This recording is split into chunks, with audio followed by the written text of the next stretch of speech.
जहां अली की फजीलत बयान हो जाए,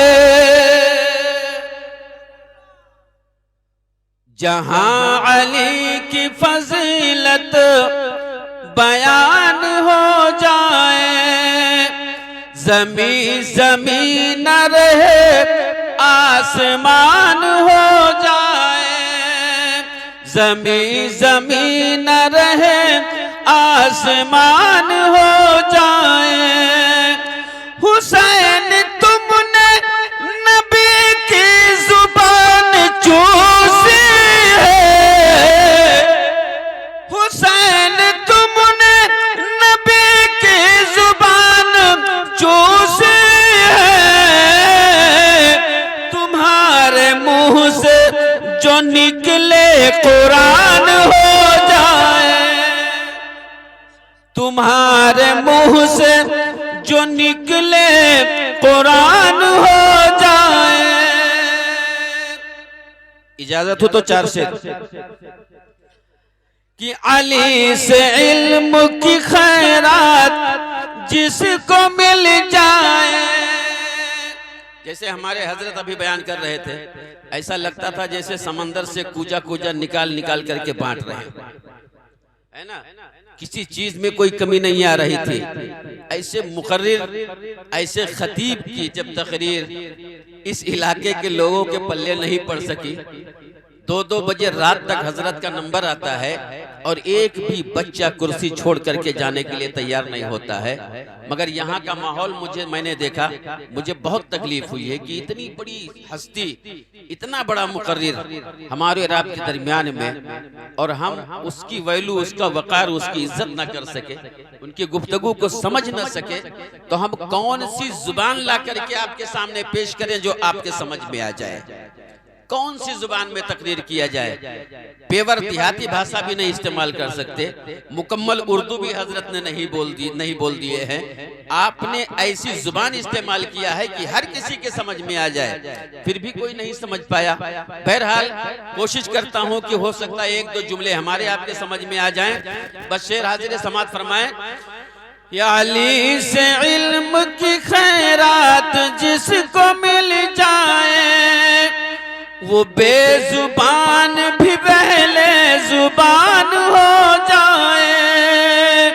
और मजा तो जब है, मजा तो जब है तहज्जुद हो जिस मुसल्ले पर, उसी पे रोज़े सहर की अजान हो जाए, उसी पे रोज़े सहर की अजान हो जाए। दुरूद पाक पढ़ ले, चल के हज़रत तशरीफ ले आए सल्लल्लाहु अलैहि वसल्लम। सलातो व सलाम अलैका या रसूल। मैं उस दरबार की बात करने जा रहा हूं कि आज जिस जगह और जिस गली से आपके पीरो मुर्शिद, जिनके आप खलीफा हैं, जब उस गली से गुजर जाते थे तो देखने वाले काफिर कलमा पढ़ लिया करते थे। मैं आपको सिर्फ एक छोटी सी मिसाल दे दूं यार, चेहरे ताजुश शरिया को देख करके जो कलमा पढ़ के मुसलमान बन जाए, तो जब पोते के चेहरे का ये आलम है तो बाप के चेहरे का आलम क्या रहा हो। जब पोते के चेहरे का ये आलम है, जब हुजूर ताजुश शरिया सरजमीने दिल्ली में हॉस्पिटल में एडमिट थे, आपका इलाज चल रहा था, अमेरिका से आया हुआ मरीज उसी हॉस्पिटल में आपके बेड के बिल्कुल बाजू वाले बेड पे लेटा हुआ था। डॉक्टरों ने बिल्कुल सहारा छोड़ दिया था, मशीनें निकाल दिया था, सब खत्म कर दिया था कि अब ये 1-2 पल का मेहमान है, 1-2 पल का मेहमान है, बिल्कुल खत्म होने वाला। वो भी कहाँ का का अमेरिका का मरीज था, दिल्ली में एडमिट था। हुजूर ताजुल शरिया के सामने वाले बेड पे था। हुजूर ताजुल शरिया को इस हालत में देखा कि वो उठ करके नमाज पढ़ने लगे। सामने वाले ने जो आखिरी सांस ले रहा था उसने अपनी माँ को बुलाया और बुलाने के बाद में कहा, अम्मी देख मेरा तो आखिरी सांस चल रहा है।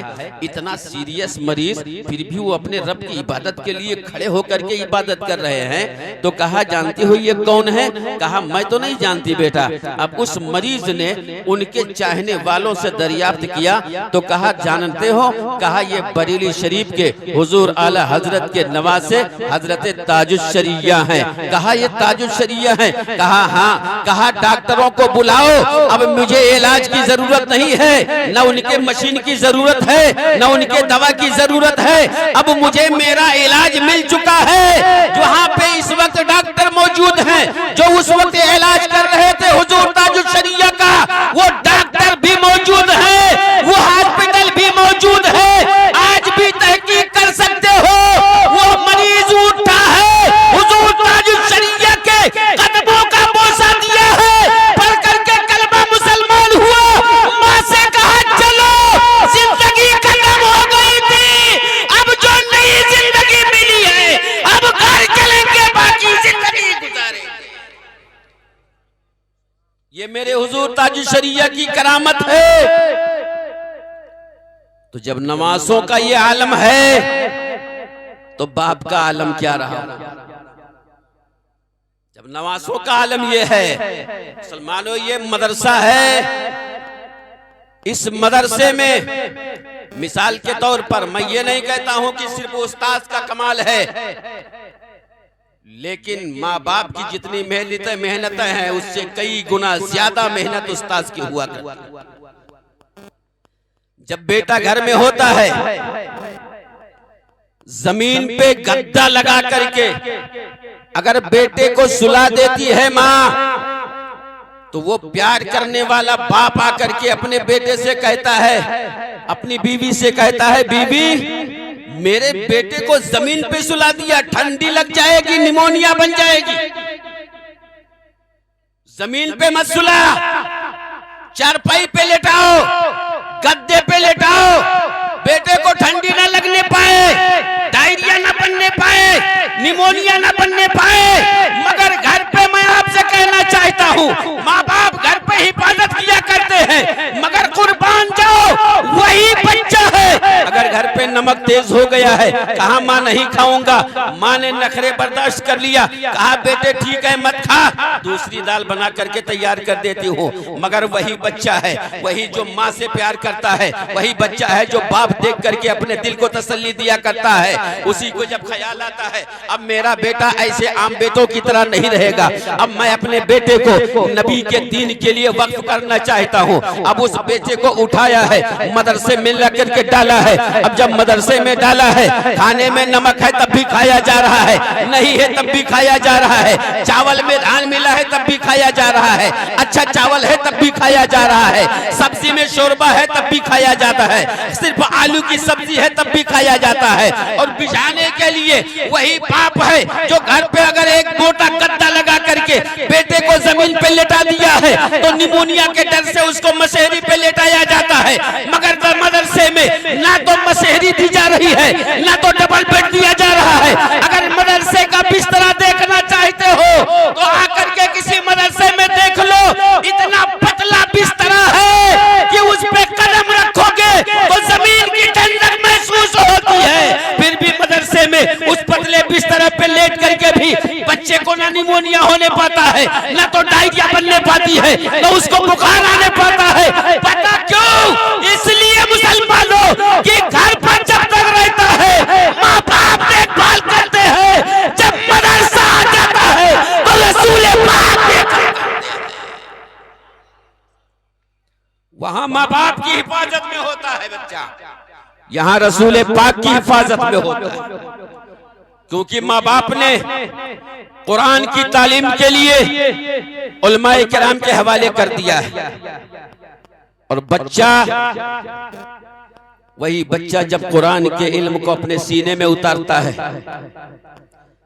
तो अभी तक जो गुल्ली डंडा खेलने की उम्र थी उसकी, जैसे ही कुरान उसके सीने में आया है, मुसलमानों रास्ता चलने वाले उस बच्चे को हाथ पकड़ते थे, कोई इधर प्यार से ढकेल दिया करता था, कोई उधर प्यार से ढकेल दिया करता था, कोई ठोकर मार दिया करता था। लेकिन जिस दिन से उसके सीने में कुरान उतरा है, वही ठोकर मारने वाले इंसान अब उस बच्चे को हाथ लगाने के लिए तैयार नहीं है। अब उनकी सोच बदल गई। अभी तक ये आम बच्चा था, अब ये वो बच्चा नहीं जिसको हम ठुकराया करते थे, ये वो बच्चा है जो सीने में कुरान लेकर के जा रहा है। अभी से हमें अगर प्यार करना है तो ठुकरा करके नहीं, बल्कि कुरान को सीने से लगा करके करना पड़ेगा। वही बच्चा है, जब कुरान उतार लिया सीने में तो वही बच्चे को जो ठोकर मारा जाता था, अब उसी बच्चे को सीने से लगा करके प्यार किया जा रहा है। उसी बच्चे को अपने सर का ताज बना करके प्यार किया जा रहा है। मुसलमानों जरा हाफिज़े कुरान का अंदाजा लगाओ। जिसने कुरान को अपने सीने में महफूज कर लिया उसकी बात अलग, उसके माँ बाप की अजमत का अंदाजा लगाओ। मैदान महशर कायम होगा, नफ्सी नफ्सी का आलम होगा। एक जमात ऐसी होगी जो औरतों की जमात अलग है, मर्दों की जमात अलग है। ताजे जर्री सर पे सजा करके जा रहे हैं। मैदान महशर से लोग आवाज देंगे, लोगों ये कौन सी जमात जा रही है? क्या ये नबियों की जमात है? कहा नहीं, ये नबियों की जमात नहीं है। कहा ये वलियों की जमात है? कहा नहीं, वलियों की भी जमात नहीं है। तो कहा फिर ये सहाबियों की जमात है? कहा नहीं, सहाबियों की भी जमात नहीं है। तो कहा इतनी शान और शौकत के साथ ताजे जर्री सजा करके ये कौन सी जमात जा रही है? तो आवाज में आएगी, ऐ लोगों सुनो, ये न नबियों की जमात है, न वलियों की जमात है, न सहाबियों की जमात है। ये वो जमात है जिसने अपने बेटे को हाफिज़े कुरान बनाया है। जब बेटा हाफिज़े कुरान होता है तो माँ बाप को ऐसा ताजे जर्री सजा दिया जाता है। तो जब माँ बाप का ये आलम है जिसके सीने में कुरान महफूज हो गया है, हाफिज़े कुरान के आलम क्या होगा? ये मदरसा है, यहाँ दुनिया नहीं दिया जाता, यहाँ आखिरत संवारे जाते हैं। मुसलमानों, ईद के बाद से जैसा हजरत ने ऐलान फरमाया, इंशाअल्लाह इस मदरसे में 10, 15, 20 जितनी ताकत से आप हजरात मदरसे की मदद करेंगे, जितने बच्चों को रखने की ताकत होगी, इंशाअल्लाह दर्जे हिफ्ज़ के बच्चे यहाँ रहेंगे। उनके खाने का भी इंतजाम होगा, उनके पानी का भी इंतजाम होगा, हर चीज का इंतजाम होगा।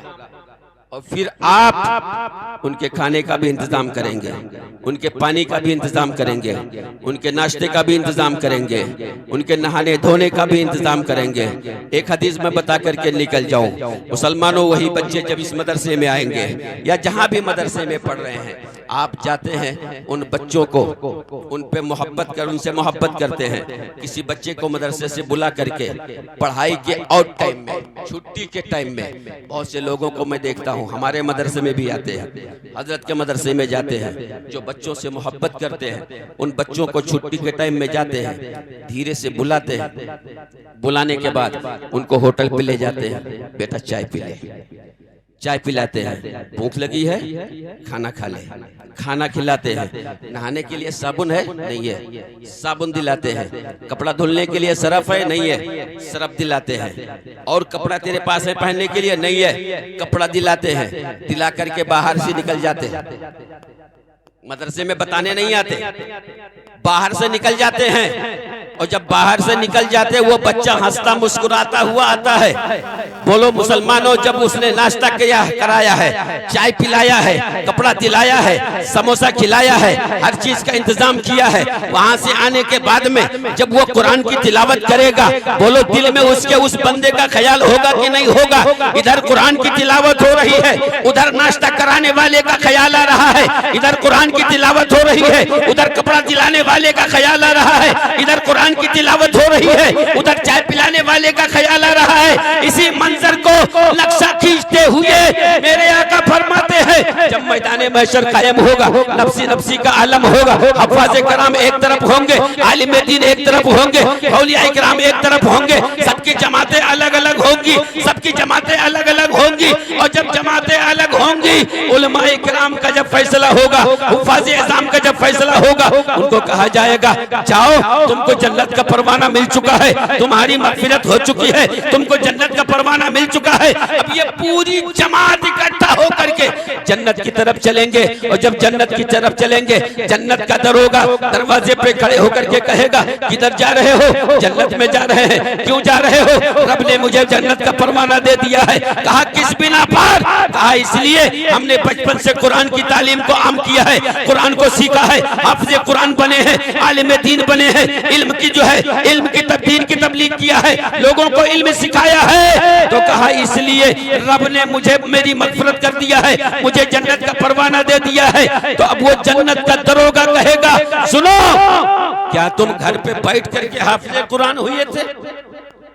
सवाल देखो, वो जन्नत का दरोगा कहेगा, क्या तुम अपने घर पे बैठ करके हाफिज़ कुरान हुए थे? कहा नहीं, फला मदरसे में जा करके। कहा फला मदरसे में जब गए थे तो खाने का इंतजाम भी किसी ने किया था? कहा हाँ बिल्कुल किया था। पानी का इंतजाम भी किया गया था? बिल्कुल किया गया था। तेरे लिए कोई वजू बनाने के लिए पानी दिया? हाँ बिल्कुल दिया है। नहाने के लिए साबुन का इस्तेमाल किया? हाँ बिल्कुल किया है। तेरे रहने सहने के लिए जब पढ़ाई के दौर में जिस चीज की जरूरत पड़ी, तमाम तेरे अल्लाह के बंदों ने तेरी मदद किया या नहीं किया? कहा बिल्कुल किया है। कहा सबके मदद से तू हाफिज़ कुरान बना है, सबके मदद करने से तू आलिम दीन बना है? कहा हाँ बिल्कुल बना हूं। कहा जिसने जिसने तेरी मदद किया है उनको छोड़ के जा रहा है, उनको छोड़ के जा रहा है। रहमते हक बहा नमी जोयत, अल्लाह की रहमत बहाना तलाश करती है। इतना अच्छा बहाना मिला और मौके को गनीमत नहीं समझता।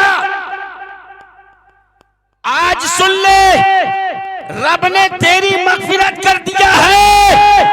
आज जिसका तू हाथ पकड़ लेगा रब उसकी भी मग़फ़िरत फरमा देगा।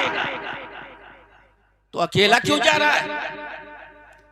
क्या 4 साल 5 साल मदरसे में रह करके तेरे बाप ही ने खाना नहीं दिया है? तेरी माँ ही ने सारी चीजों को पूरा नहीं किया है? मोहल्ले वालों ने भी किया होगा, गांव वालों ने भी किया होगा, इलाके वालों ने भी किया होगा, दूर दराज वालों ने भी किया होगा। वो चेहरा तेरी नजर में होगा?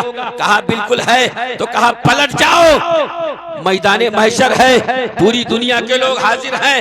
अगर चेहरा तुम्हारी नजर में आ जाए तो उन चेहरे वालों को भी साथ में ले आओ, उन चेहरे वालों को भी साथ में ले आओ जिसने तुम्हें एक बार भी वजू के लिए पानी दिया हो, उसका भी हाथ पकड़ करके ले आओ। जिसने नहाने का इंतजाम किया हो उसका भी हाथ पकड़ करके ले आओ। जिसने खाने का इंतजाम किया हो उसका भी हाथ पकड़ करके ले जाओ, ले आओ। जिसने तेरे लिए दवा का इंतजाम किया है उसका भी हाथ पकड़ करके ले आओ। जिसने जिसने मदद किया है सबका हाथ पकड़ करके ले आओ। इसलिए कि रहमत हक बहा नबी जोयत, अल्लाह की रहमत बहाना तलाश करती है। आज रब ने तुझे जन्नत का परवाना दे दिया है और जिसका हाथ पकड़ लेगा रब मना नहीं करेगा। जिसने जिसने तेरी मदद किया है सबका हाथ पकड़ ले, साथ में जन्नत में लेके चला जा। आज किसी को रोका नहीं जाएगा। तो ये इदारा हमारी निजात का जरिया बनता है। मदरसे हमारी मग़फ़िरत का जरिया बनते हैं। शर्त यह है कि मोहब्बत हो, मोहब्बत से हमें इनका अंजाम देना चाहिए।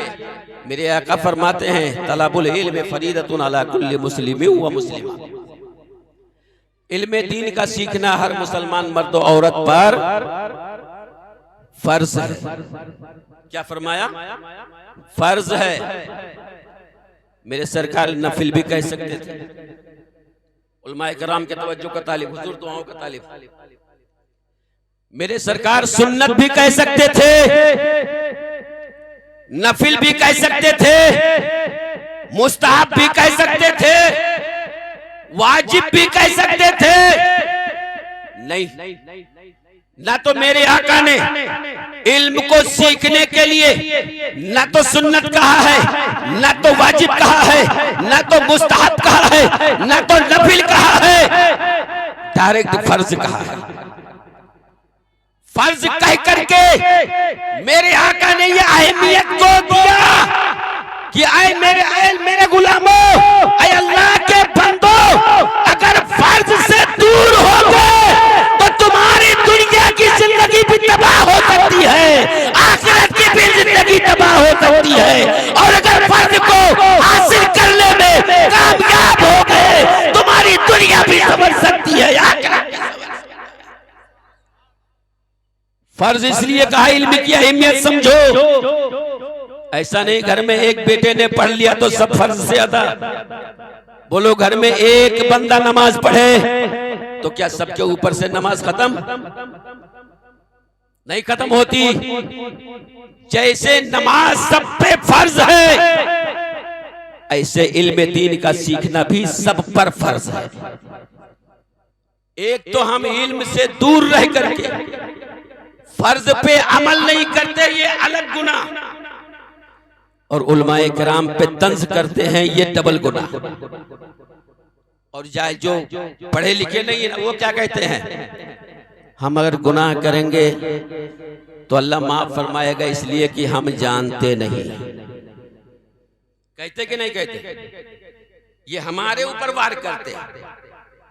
आलिम हाफिज गुनाह करेंगे तो इनको डबल गुनाह होगा इसलिए जानते हैं। अरे डबल गुनाह का मुस्तहिक तू है। एक तो फर्ज छोड़ करके गुनहगार बन रहा है, दूसरा गुनाह करके गुनहगार बन रहा है। इल्जाम आलिमों के ऊपर आयद कर रहा है। सुधर जा मुसलमान, ये आलिम है, ये हाफिज है, ये अल्लाह के इतने बरगुजीदा बंदे बन चुके हैं, ये कदम रखते हैं तो अल्लाह ताला हर कदम पर इनको नवाजता चला जाता है। तेरे लिए कौन सा इंसान दिया है? तेरे लिए कौन सा इनाम दिया है? ये वो आलिम है कि कब्रिस्तान से गुजर जाए, कुछ न पढ़े तो 40 दिन तक अल्लाह ताला उस कब्रिस्तान से अजाब को कदम पर पा देता है, और तू कब्रिस्तान में कदम रख दे तो अजाब नाज़िल कर देता है। तो इन पे तंज करता है, उलमाए किराम पे तंज कर रहे हो। ये कब्रिस्तान में कदम रखते अजाब डाल दिया जाए, और तुम्हारे कदम रखने से क्या होगा? उलमाए किराम पे तंज करोगे, अपनी आकिबत को बर्बाद मत करो मुसलमानों। होश में आओ, आलिमों की कद्र करोगे, मैदान महशर में तुमको इज्जत मिलेगी। हाफिजों से मोहब्बत करोगे, मैदान महशर में तुमको इज्जत मिलेगी। अगर आज हाफिज आलिम को कद्र की निगाह से देखोगे, अल्लाह ताला तुम्हारी भी इज्जत को बढ़ाएगा, तुमको भी सुरखरुई अता करेगा। मेरे आका फरमाते हैं या तो आलिम बनो, अगर आलिम नहीं बन सकते तो कम से कम आलिम से मोहब्बत करने वाला ही बन जाओ। आलिम से मोहब्बत करने वाला ही बन जाओ। इतना तो कर ही सकते हो, लेकिन आज मोहब्बत कहाँ किया जाता है? आज तो तंज किया जाता है, आज तंज किया जाता है। और तुम नहीं जानते हो, एक आलिम को मेरे आका फरमाते हैं गुस्ताखी माफ, अल्लाह माफ फरमाए, मैं तंज के लिए नहीं, आपको नसीहत के लिए एक जुमला इस्तेमाल करना जा रहा हूं। हुजूर आपको गवाह बना करके, किसी मौलाना को हिकारत की नजर से सिर्फ मौलन वाह कह दिया, अल्लाह माफ फरमाए। बार बार तौबा कर रहा हूं इसलिए कि आपके सामने मैंने जुमला निकाला है। हमारे गांव देहात में कितना बोला जाता है, अरे इस तरह से हिकारत के साथ इस तरह जुमला इस्तेमाल करने वाले के लिए मेरे आका फरमाते हैं, अगर उसने हिकारत से कहा है तो ये दायरे इस्लाम से खारिज हो जाएगा, और अगर उसने बदजुबान होकर के कहा है तो तौबा वाजिब हो जाएगा। और उसी आलिम को क्या क्या कहा जाता है, समझ जाओ मुसलमानों। ऐसे बुजुर्ग हमारे सामने बैठे हैं, आज इनको गवाह बना करके अपने गुनाहों से सब मिल करके तौबा करेंगे इंशाअल्लाह, और आने वाली जिंदगी को हम उलमाए किराम से मोहब्बत करके गुजारेंगे। अब तक की जिंदगी तुमने गुजारा है उसका जायजा ले लिया है, एक मरतबा उलमाए किराम से मोहब्बत करके जिंदगी गुजार लो, और पिछली जिंदगी अगली जिंदगी का मुहासरा कर लो, मुकाबला कर लो, पता चल जाएगा पिछली जिंदगी कैसी गुजर रही थी। उलमाए किराम से मोहब्बत करने के बाद अगली जिंदगी कैसी गुजरती नजर आ रही है। हुजूर वाला से गुजारिश करूंगा, हजरत कुछ लोगों की तमन्नाएं हैं, उन तमन्नाओं पे आप जो है उनकी तमन्नाओं को पूरी करें, और जो वो अर्जी लेकर के बैठे हैं हुजूर उनकी दुआओं को सुने, इसलिए कि मुझे यकीन है कि आप ऐसी जात के खलीफा हैं, ऐसी जात के खलीफा हैं कि जिस खलीफे का चर्चा सिर्फ सरजमीन हिंदुस्तान में नहीं बल्कि पूरी दुनिया के कोने कोने में चल रहा है। ऐसी जात के आप खलीफा हैं हुजूर, आप सिर्फ इशारा फरमा देंगे हम सब गुनहगारों का बेड़ा पार हो जाएगा, आप दुआ कर देंगे हम सब गुनहगारों का बेड़ा पार हो जाएगा, जो परेशान हाल है परेशानियां दूर हो जाएंगी। खास तौर से हुजूर आज इस इदारे के लिए आप ऐसी दुआ फरमाएं कि आने वाले साल में जब भी उलमाए किराम यहाँ पर आए तो ये मकतब की शक्ल में नहीं, एक इदारे की शक्ल में ये इदारा नजर आने लगे। और आज तक तो मकतब की पढ़ाई इसमें चल रही है, अल्हम्दुलिल्लाह आपकी दुआओं के बाद ये दरसे हिफ्ज का भी गहवारा बन जाए, दरसे निज़ामी का भी गहवारा बन जाए, और यहाँ से नौनिहाले तिफलाने इस्लाम निकले और जगह जगह जा करके इस्लाम का जो है प्रचार करें, इस्लाम की दावत दें, दीन का प्रचार करें, दीन की दावत दें, और दीन का काम करते हुए उन सबको अपनी जिंदगी गुजारने की तौफीक मिल जाए। हुजूर इस तरह से दुआ फरमाएं। और आज खास तौर से हम भी इसलिए आए कि हुजूर के चेहरे का दीदार नसीब हो जाए। मुसलमानों, मैं सिर्फ आपसे इतना कह के गुजर जाना चाहता हूँ, इस इदारे का इतना ज्यादा ख्याल कर लो, इतना ज्यादा ख्याल कर लो, इसलिए कि इदारा जो मदरसे हैं उससे मस्जिद है, मदरसों से हम हैं, मदरसा हमारा असले जड़ है। आज हमारे मदरसों पे हमले क्यों किए रहा है? मस्जिद हमारी जड़ नहीं, मस्जिद हमारी बुनियाद नहीं, उलमा हमारे जड़ नहीं, असले जड़ मदरसा है। अगर मदरसे बंद हुए तो कलमा पढ़ना नसीब नहीं होगा, कोई कलमा नहीं समझ सकता। ये उलमाए किराम मदरसे से है, मस्जिद मदरसे से है। जब उलमा का निकलना बंद, मस्जिद में अजान पढ़ना बंद, न कोई अजान जानेगा, न कोई नमाज जानेगा, न कोई आलिमा उलमा जानेगा, कुछ नहीं हो सकता। सारी जड़ हमारा मदरसा है, हमको खास तौर से मदरसों पे तवज्जो देना है, क्योंकि असली जड़ मदरसा है। अगर मदरसा नहीं है तो हाफिज नहीं है, मदरसा नहीं है तो आलिम नहीं है, मदरसा नहीं है तो मुफ्ती नहीं है, मदरसा नहीं है तो मुकब्बिर नहीं है, मदरसा नहीं है तो मुकर्रिर नहीं है, मदरसा नहीं है तो इमाम नहीं है, और इमाम नहीं है तो मस्जिद नहीं है। सबकी बुनियाद मदरसा है, तो हमें खास तौर से मदरसों पे ध्यान देना है। अगर मदरसा है तो आलिम भी है, हाफिज भी है, मुकर्रिर भी है, मुफक्किर भी है, मुदक्किर भी है, मुअज्जिन भी है, इमाम भी है, मस्जिद भी है, सब कुछ है। और अगर मदरसा नहीं है तो कुछ भी नहीं है। बारगाह मौला में दुआ है अल्लाह ताला हम सभी लोगों को राह मुस्तकीम पर चलकर अपनी जिंदगी गुजारने की तौफीक अता फरमाए। वमा अलैना